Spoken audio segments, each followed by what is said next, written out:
not going to die of cancer. I'm going to die here. Fine. This is the real deal. I'm a bit worried that I've bitten off more than I can chew.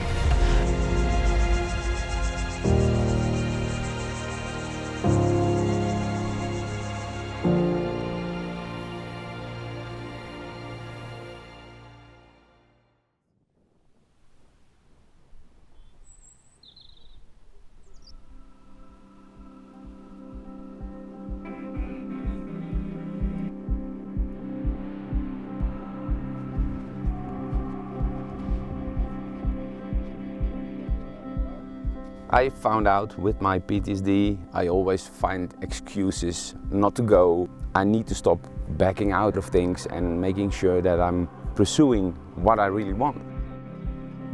I was 17.5 years old when I was drafted for the military. You have your number, you need to go. So that's how my journey started within the military. I was a medic and I stayed through the whole career, and then it's done. When you come out, it's a big change. You like a hand? Pardon the pun? Yes, thank you, please. No pun intended. I decided to apply for military police, so I was deployed in Somalia, Afghanistan, Djibouti, and Saudi Arabia. I truly enjoyed this life. I had a motorbike accident while going on duty in Italy. After 6 years having a paralyzed, useless arm, 3 months ago, I decided to amputate it. You have to readapt the way you walk, the way you run, the way you do everything. I am an army doctor, so before I became unwell, adventure was quite a big part of my life. And I went to Iraq for a bit. Then I was being based in Germany, based in Canada, loads of stuff in Africa, whether it was into South Sudan, the Nile, or whatever. It's always been kind of a big part of my life. The journey first started in 2016. I was diagnosed with breast cancer. I was told I've got metastatic, incurable breast cancer. So I'm kind of here because my whole world completely flipped upside down. I thought that I would never do anything like this again until this trip.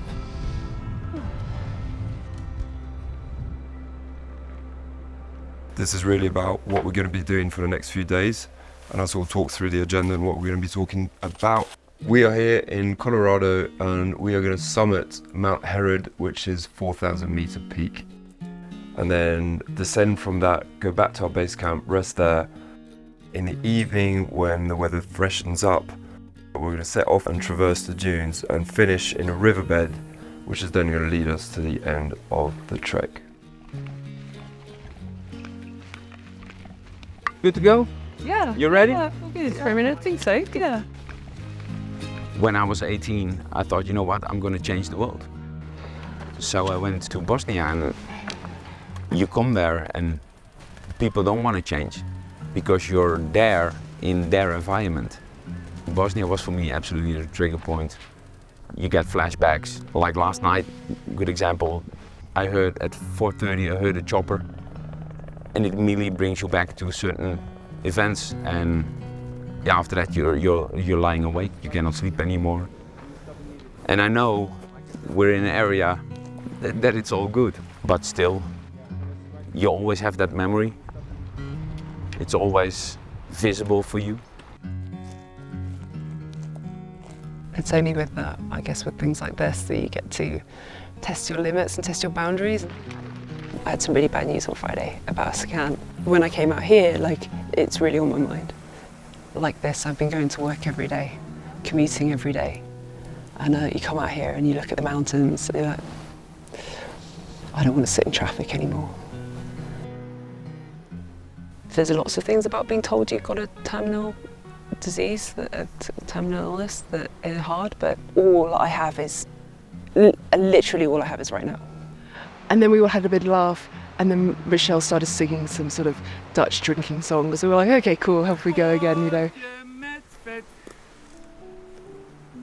I'm going to do a couple readings from the Tao. Confront the difficult while it is still easy. Accomplish the great task by a series of small acts. The master never reaches for the great. Thus she achieves greatness. When she runs into difficulty, she stops and gives herself to it. She doesn't cling to her own comfort. Thus, problems are no problem for her.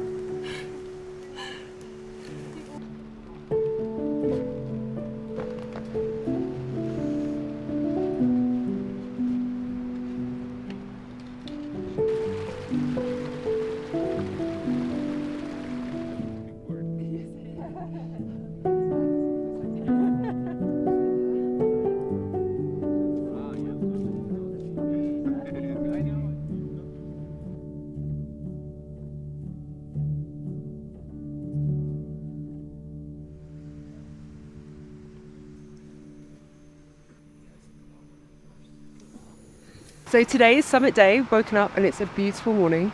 Yeah, let's just hike and have fun and enjoy the day. So we've just started day 2 and we've made our way up from Medno Lake. For today we're going to take this ridgeline up to the false summit of Herod, get up to Herod, take that full view in, come back down towards the advanced base camp. When you're outside, it will give your mind peace, because you're going to go up and you're going to go down, and of course you're going to hit the lows, but also you're going to reach the highs. When you breathe, your lungs cannot expand any further. Really freaking tired. A bit worried that I've bitten off more than I can chew. Got headaches, I feel a bit sick. What have I got myself into? Oh man. I have this voice in my mind telling me I have to move on and try to live my life the best I can. See if we can walk the ridgeline and then drop down a little bit. I can handle the whole world. This is it. Nothing else in the world can matter. It's a journey, but it's worth it. Nou Rianne, schatje van me. Ik heb de top gehaald. Fuck yeah. I don't want my illness to be the reason that I can't do this, because that's going to be really, really emotional. Your whole perspective has to shift so that you can find like purpose again. We all did it. We all did it.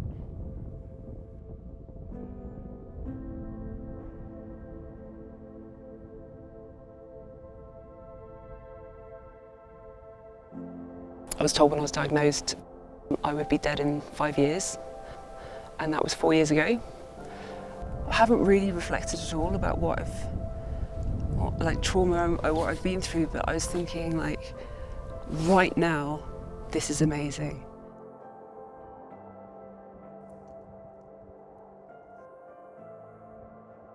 Made me realise that I'm actually okay in a like a really good way, in a way that like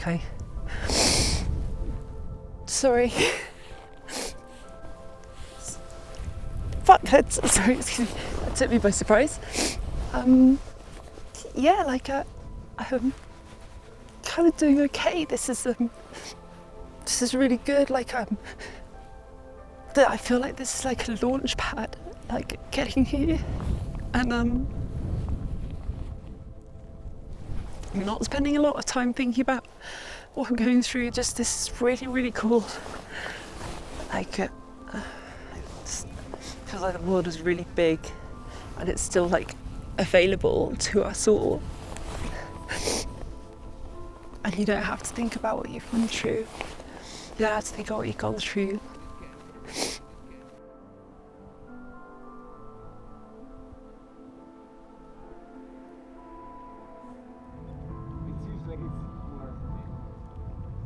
First things first, this has been hard. The last few days have been really hard. I got quite teary when we were up on the hill, conscious of everyone's issues and the fact that you got through it. The unique bit of this is going into the sand dunes and watching the sunset together.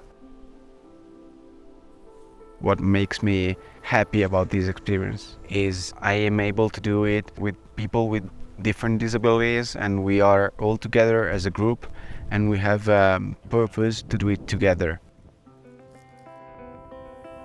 Not everyone is the same, not all the disabilities are visible as mine is. but confrontation makes things so much better. We all had our own goals to achieve. There was not just one expedition, one adventure, but there were 10. Everything's going to change. I hope it's not the beginning of the end of it. Who knows? At some point, the beginning of the downhill will start, and it might be happening. I need to get away from all of that stuff and just be here with big sky and be here with like my feet in sand, and everything else feels very small again, which is great, which is exactly what I needed.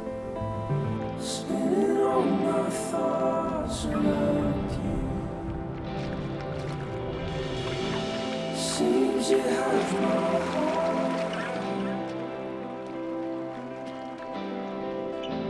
and I'm not scared about it.